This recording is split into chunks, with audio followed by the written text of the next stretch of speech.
Halo semuanya, apa kabar? Semoga baik-baik aja ya.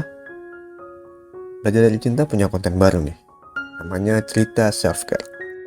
Sebuah konten yang gak akan pernah bosan untuk ingetin dan ajak kalian semua untuk mencintai diri sendiri. Mungkin kata-kata gue yang satu ini bisa kalian ingat-ingat terus.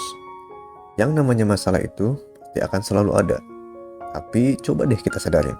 Udah banyak masalah yang kita hadapi selama ini, baik masalah yang ringan atau sampai masalah yang terberat sekalipun, tapi kita tetap baik-baik aja.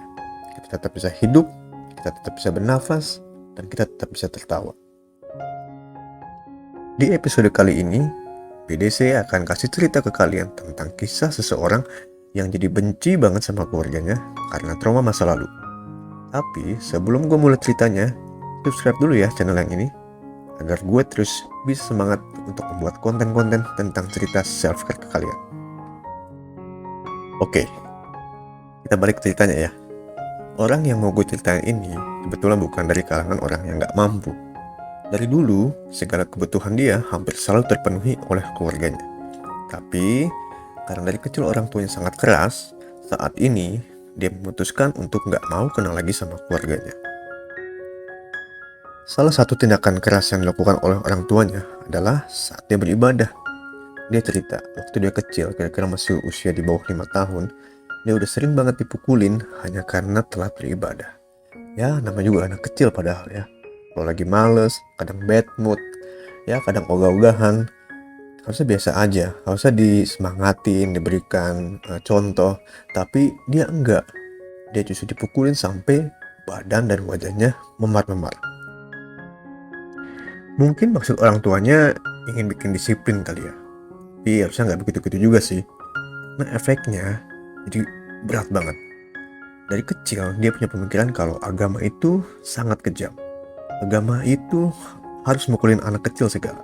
Dan akibatnya saat dia remaja, dia memutuskan untuk tidak memilih agama. Begitu juga soal pendidikan.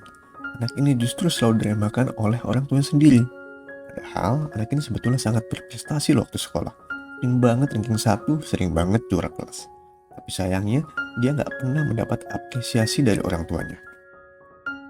Kebayang gak sih kalau kita habis bagi rapot, terus kita nunjukin rapot kita ranking 1 ke orang tua, pasti kita ingin melihat ekspresi bahagia dari orang tua.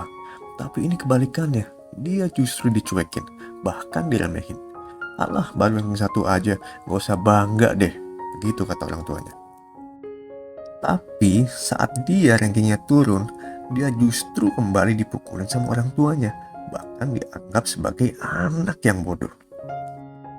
Yang lebih dalam lagi, saat sekolahnya merayakan Hari Ibu, dia ngelihat kalau teman-temannya itu sangat mencintai dan menyayangi ibunya masing-masing.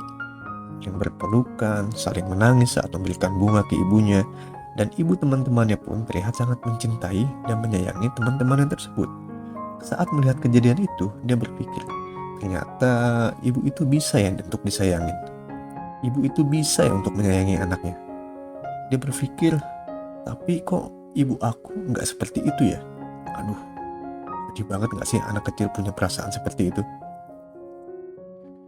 Akibat kejadian masa lalu tersebut, kini saat sudah dewasa, dia memutuskan untuk pergi meninggalkan keluarganya untuk menemukan dunia sendiri. Dia tidak ingin jiwanya terus tersakiti oleh tindakan-tindakan keluarganya yang dirasa sudah sangat keterlaluan.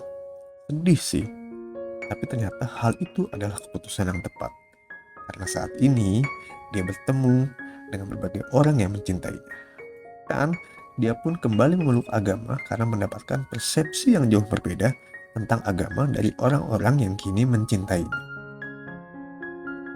Oke, dari cerita ini, dari kisah ini, kita belajar bagaimana seseorang memilih untuk keluar dari lingkungannya yang tidak mencintainya. Bahkan walaupun itu berat, tapi dia meyakini bahwa hidup itu bukan cuma untuk menyenangkan orang lain aja. Kebahagiaan yang paling utama adalah kebahagiaan untuk diri sendiri. Jika diri sendiri sudah bahagia, maka kita bisa memberikan kebahagiaan kepada orang lain. Oke, segitu dulu ya cerita self-care BDC kali ini. Jangan lupa subscribe channel YouTube BDC dan juga follow IG Belajar dari Cinta. Sampai jumpa pada cerita-cerita self-care BDC berikutnya. See you!